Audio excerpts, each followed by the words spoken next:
Welcome to BIFEX 2018. Session 3 is about to begin on new consumption patterns and the future of food retail.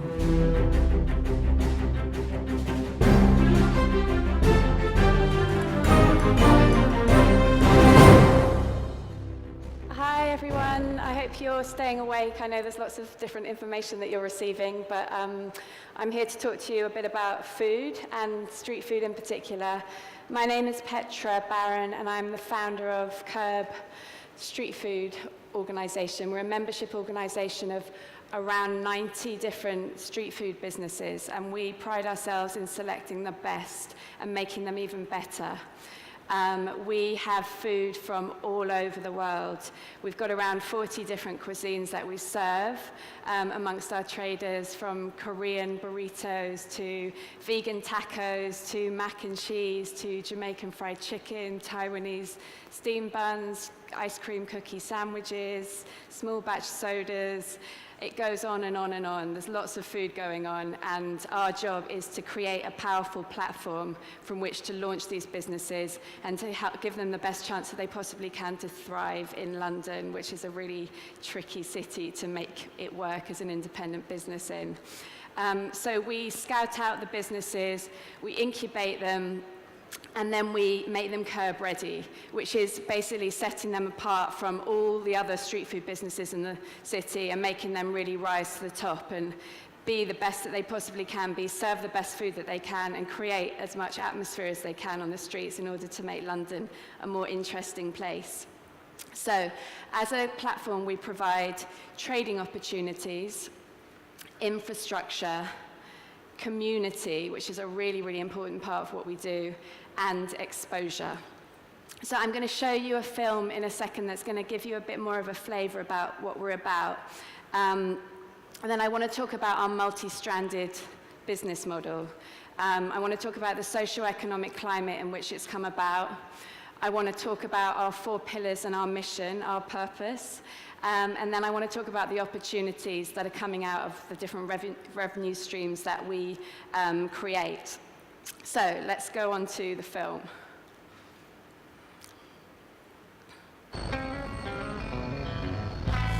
This is a really exciting time for London's food culture. Food cooked and served on the streets enables any and anyone to participate in it. We called it KERB because that's where it all starts, out there on that strip of concrete, cooking, feeding London something special, enlivening the spaces of the city.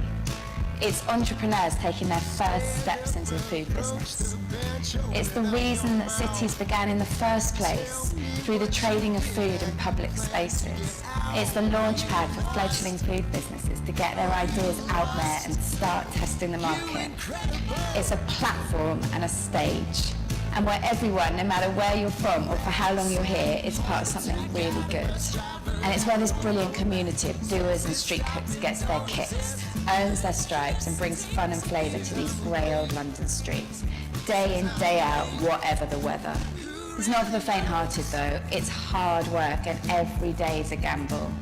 But for those that love it, you can't mess with it. You're out there on the KERB, playing a role in the city, in this big old city. You've got something to do, something to contribute, feeding people, in charge of your own product, making London taste better. Our traders come from all over the place and bring with them the stories and recipes that make their businesses unique. They're obsessed with what they cook and what they do, and we are obsessed with clustering it all. KERB brings it all together, creating spaces for this culture to grow, to multiply, to collaborate, and to improve. The films in this series start to tell the story of people and food and cooking, eating and working together in public. Hope you're feeling hungry. Tuck in.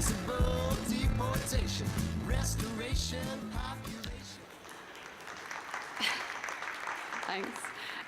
So before I go into the bones of the business, I want to contextualize the environment in which it's been able to come about. It's a pretty unusual business in that it started as a community. It didn't really even start as a business. It started as an idea of, let's get together, let's make something happen, and then let's see what we can do with it. So our culture came first, and then the business aspect has come second, and they're both equally important. So back to 2008 and the crash, which shook everyone. And, you know, as Sean was just talking about, this kind of trust being so important, we lost trust. As consumers and as citizens, we lost trust in what was going on in our countries and in our worlds, and it made us place a greater emphasis on things that we could see, I believe, and food is the most obvious thing. It's one of the only things that you can't download. It's so tangible, it's so visceral, it's like this universal pleasure, and it's something that we can all trust in if we can just see it being made in front of us. So there was this environment and then this sense of, screw it, who knows what's going to happen next? Let's just do what we love, because who knows what's going to happen tomorrow? We might be homeless, we might be penniless. Along with that came a sort of sense of punk rock. Let's just kind of jump into the gaps. There's all these kind of gaps, there's all these spaces, meanwhile spaces, empty lots, parking lots, people kind of realizing that they didn't have to get the traditional bricks and mortar restaurant to go out and make their thing happen. And so there was a real sort of, oh, come on, let me against the world, I'm just going to go out and do my own thing kind of attitude. Social media came along at around the same time. Twitter was huge, 2008, 2009, 2010. It really oiled the cogs of creating these new communities around food and creating new tribes and allowing people to find out about things that they ordinarily wouldn't know. Maybe some car park in Peckham where some guy was making the best burger that they'd ever had, and everyone else then jumps on it, and it kind of creates this sense of a new type of community. And all of this served to drive creativity and play in our culinary landscape in London, which was something that was really needed. Up until that point, I think we didn't really have a lot of confidence in our own food culture. You know, as Mark was saying earlier, in the 70s and the 80s and the 90s even, the food in our country and in London was just kind of like an international joke. And I think we really started going, hang on a minute, let's just do our own thing. We can, people who've been traveling, people who've come up with ideas, people who've spent time in America specifically was a really big influence for a lot of people in London, and just kind of like put their dreams and their ideas into practice. So there was this amazing informalization of our eating habits, where, again, people just wanted something that was real, something that they could get their heads around, that wasn't kind of pie in the sky, some sort of starched linen tablecloth, waiters kind of doffing and scraping around you. It was like, no, I want to look in the whites of the eyes of the person who's cooked me my food. I want to know that the money that I'm paying that person is going to go to them. And this real kind of like shortening of the transaction, which I think has been really, really a powerful thing for street food in general. So this shift started manifesting in a change in consumer patterns. And that's for, several different levels of consumer. It's the consumer as the entrepreneur, people saying, I don't actually want to do this job anymore. It doesn't suit me, it doesn't serve me. What am I doing, working for the man to create something that I may not even see the results of this month or next month or the next month. I want to do something I love, and so many people just love to cook and they want to put it into practice. It really changed the way that people were eating, and people were making their consumer choices over their lunches and over what they were doing in the evenings. They maybe didn't want to go to a chain restaurant anymore. They wanted to go and seek out new experiences and find their own favorite person making the best fried chicken that they'd heard about on Twitter or something like that. And then meanwhile, you've got the landlords and the property developers at the top scratching their heads and going, hang on a minute, we can't just do the same old established order of things. We're going to have to start engaging with this grassroots movement that's going on, that we can see with all these people starting their businesses and people kind of progressively getting closer and closer to street food and independent sellers. And the result was a street food revolution in London, which has been going on for at least since 2010 and is showing no signs of abating. It's really revolutionizing so many different levels of the way we eat and the way we interact with each other in public and the way that we collaborate with each other. So this is where KERB comes in.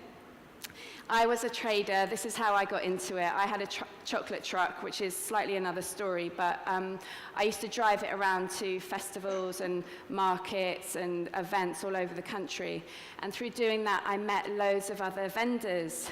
And I realized that individually, we were really unprotected, but if we got together and got organized, we could really kind of protect ourselves and create more opportunities and make ourselves more visible.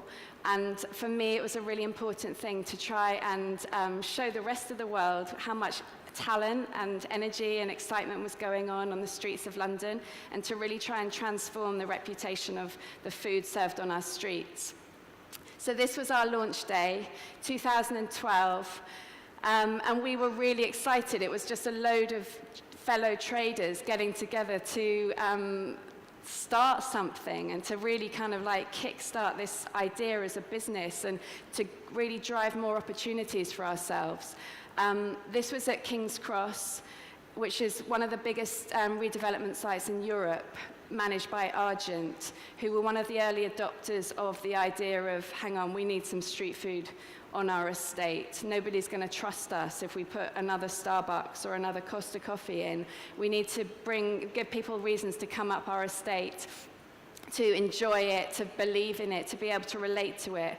And so they engaged with us. They said, can you come along and activate this space? And we started our market there, which was our first market, and we still have it today. And we've watched as, you know, Amazon are coming in, Google are coming in. You've got so many different, you've got Hermes, you've got Louis Vuitton, you've got all these big brands coming in and into offices, and largely driven by the sense of trust that a lot of them have had from seeing all the kind of lo-fi interventions that Argent have employed, including KERB, on their estate, where it feels like a believable, relatable, individual estate rather than an identikit one just like all the others, because at the end of the day they're thinking about their workers and what they're going to have to do and what's going to make them interested in coming to work every day as well. So we began as a community, and that still remains very much at the heart of what we do, but we've honed ourselves into a really stable business over the last few years with multiple strands that provides a powerful platform for all the talented traders that we continue to work with. So what is our focus? How do we keep our eyes facing in the right direction? And what is our purpose? So our mission is making London taste better. And our 4 pillars: grow talent, amazing food, the city needs us, and industry leading. I'm going to come to grow talent in a minute and talk about our incubator program. Amazing food obviously is like the crux of what it all is. It's how our reputation lives and dies. If we're not serving good food, then we're nothing. Industry leading, I think street food's had a really bad reputation across the world for a very long time as a sort of informal, maybe slightly suspicious eating experience. And we're really about how do we give it its rightful place in the food industry by focusing on excellent health and safety, coaching of our traders, really good accounting, and just really kind of like bringing together all of the infrastructural aspects of the business so that our traders can thrive and they can be as professional as they possibly can. And the city needs us. We animate urban spaces. We've got this, we provide this intangible value to our clients and to our customers. It's like you can't really put a figure on it always. It's just we create life. Street food creates street life, and every city needs that, and that's our mission as well. So, grow talent. This is Taco Dave, who's one of our recent recruits. We found him working at some small market in East London, making the best tacos we'd had in a really long time. He was part of our incubator program. So the idea behind our incubator program is that every 3 months we enlist around 10 to 12 new traders that we bring on board. We try their food first, decide if we think it's good enough, and then we also suss them out, because as much as their food, it's about the person behind the food and what they can bring to the table and how they can continue to contribute to our community. And then we give them a spot to trade in. And we coach them and we consult with them and we offer them a mentor, which would be one of our older traders who can kind of give them advice, impart wisdom and everything. And we watch them and see how they do and how they thrive. And are they going to be able to serve food quick enough? Are they going to be able to serve food consistently enough? Are they going to wipe the floor with the old guard? It's a really exciting thing to watch. And we only take on around 5% of those that apply to join us. So it's incredibly hard to get into. But once you get into it, you've got a really good chance of making it on the streets. So through all of this amazing food and all these amazing people behind the food, we hope to inspire other people. We've had some amazing traders come through our books, and I don't know how familiar some of you are with the dining scene in London, but we've got Pizza Pilgrims, Bleecker Burger, Bao. These are all traders who started off really small and came through the ranks with us, and now operate some of the most exciting restaurants in London. Other people see that and they go, I want to get in on that, and they're inspired to go and give it a go themselves. So it's a real kind of like hotbed of talent and a breeding ground for new ideas to come through. What's also wonderful is the innovation that it creates. We believe in you can't run your fastest race on your own. So you put all the best runners together and everyone does better. And that really strong market forces have to exist within our market. Some of the traders sometimes complain, they're like, oh no, you're bringing in new people. And we're like, yeah, we're always going to bring in new people. You've always got to bring in fresh talent. That's the whole point. It keeps everyone on their toes, keeps everyone firing on all cylinders, and it creates sparks between people and collaborations that are really exciting to watch. So yeah, that's it's like the fundamentals of our business. And as street food matures and gets more corporate in many areas, it's the thing that's always going to keep us connected to the KERB. It's that fresh idea coming through and those new people and that kind of like sort of rough diamond that makes it really exciting for us to continue with. So what do we do once we've found all these vendors? We give them a spot to trade. So that starts with our markets. Lunch markets are the shop window of our business. We run 6 lunch markets across London. We offer around 16,000 pitches to our vendors every year. And we estimated that in 2017, we served 1.5 million dishes to Londoners. That's around 4,000 dishes a day. We generated for our vendors around £9.8 million last year. And estimate that around 300 jobs are supported by our markets. This is KERB Camden, which is our biggest market. It operates 364 days a year with 34 traders, and it's a completely different kind of step from your typical lunch market, which is only about 2 hours trading a day. This is all day, every day, for every single day apart from Christmas. So innovations and new developments around markets, this would be one of them. It's taking your sort of rough around the edges vendor and putting them in a mini restaurant situation. These kiosks were all designed by this design company called Halo, and they're tiny. They're like 2 meters by 2 meters. They're really high for storage. They're all colored in the KERB Miami palette colors. And they really give a trader the opportunity to scale up their operation and deal with things that they wouldn't really have to deal with as lunch market traders, like stock rotation and staffing and like serious consistency. Like it's all very well being consistent when you've got all the customers. Are you going to continue to be able to serve a really good burger when it's dead quiet and raining and someone just turns up? And it really hones people's skills, and it's really been a great shop window as well for investment opportunities. A lot of investors have come by and are scouting around for how do they invest in these the next big thing. Who's going to be the next Bleecker Burger or Pizza Pilgrims or Bao? So that's been a really interesting one from that. From there, we're going to take on kiosks. So something like that, whereby we would go to cities around the country and take on leases with different landowners that might be a 5-year or 10-year lease. And we would have this modular kiosk situation whereby you could have 3 kiosks outside a train station or 5 kiosks on some street. And we can rotate the vendors to keep it fresh for the customers, but we continue to hold the lease. So it's a lot more stable than a lot of the leases that we have with our lunch markets. Another thing that's happened recently, which was really interesting, which is all about like how do we continue to make our markets interesting, is activation of our spaces. We invited recently Hawker Chan, who's the first Michelin-starred street food chef from Singapore to London. We did a deal with Singapore Airlines and flew him over. And he was there serving his Michelin-starred chicken and rice for £6. And the queues were insane. There were like 400 people in the queues. People turning up at 8 in the morning in order to queue for this incredible chicken and rice.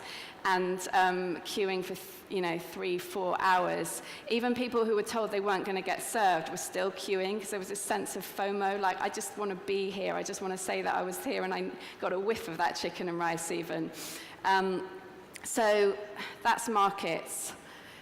Public events is another big part of our business, and it's kind of like the fun part. It's the thing that gives us the most exposure. It's almost like our gift to London, where we don't actually make a huge amount of money. We've made a decision that we don't want to over-sponsor it or over-brand it.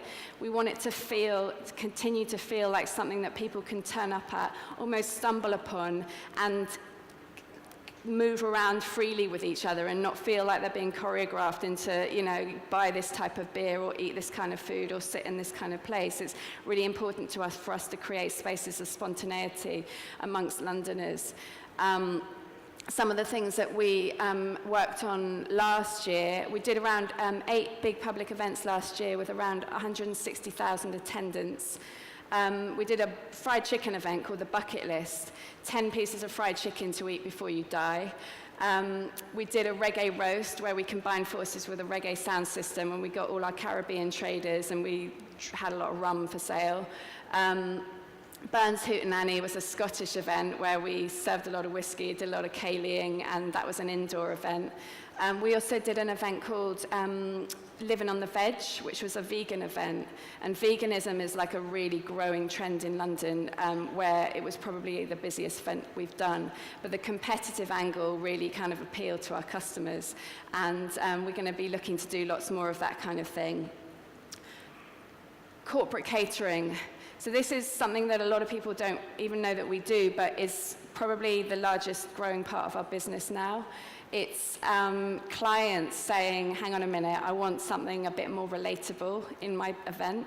And what street food does is it helps to dress the site. So they're always saying, oh, we want the food trucks, we want the beautiful stalls, and they come along and they tropicalize the space. This is at Somerset House. And they make it more beautiful, and they make it a much more engaging, interactive site. So instead of standing there at your event and being bought food by people with trays, and you're kind of passive in that situation, it's you go and interact with the person that's made you that amazing burger or made you that amazing steamed bun, and you have interactions with people at the party. It's a bit like Steve Jobs with Pixar, the way he arranged someone's making noises at me. The way he arranged the offices to create sparks of innovation and interactions between people. So how does this all play out in our business model? As you can see, private events takes the lion's share, markets next, public events isn't huge, and actually this has even grown even more in private events' favour for the last financial year. And KERB Community is this tiny slither which currently is our workshops and our consultancy part of the business, but actually which has huge opportunities to grow and develop. And we're working on loads of different things with it, but I just wanted to tell you about one of the things that we're working on with it, which I think is really going to help to pull together all of the strands in a really tangible way that all sorts of people can engage with, which is Mission Kitchen. So KERB is joining forces with a couple of other organisations to create a kitchen incubator space, which is also going to be events and urban farming. And it's a 16,000 square foot space in London's new Covent Garden Market. And we've got so many great ideas. We're going to bring in loads of vendors so they can all be cooking and preparing their food together. There's going to be a shared workspace. And there's going to be growing. People are going to be able to grow all sorts of things on the side. We're going to be able to put events on and offer cookery classes, demonstrations. We're going to have a sourdough library where you can go and get all these different kind of strains of sourdough from around the world. We're really excited about it because it's going to really emphatically show the city and anyone looking from the rest of the world about this kind of like conglomeration of talent and ideas and innovation. There's a shifting time constantly going on, as we all know, with retail. Just as when we were founded, there is now, but I believe that with the continued emphasis on great food, attracting great entrepreneurs, and putting it all together in an imaginative way, people are going to always want to be part of that and be connected to it. So I would invite any of you who come to London to come and visit us. Our website is here. Just send us an email if you want to be shown around. We will feed you well and show you what it's all about in London, and hopefully this will inspire you to take it and run with it in the Middle East. Thank you very much.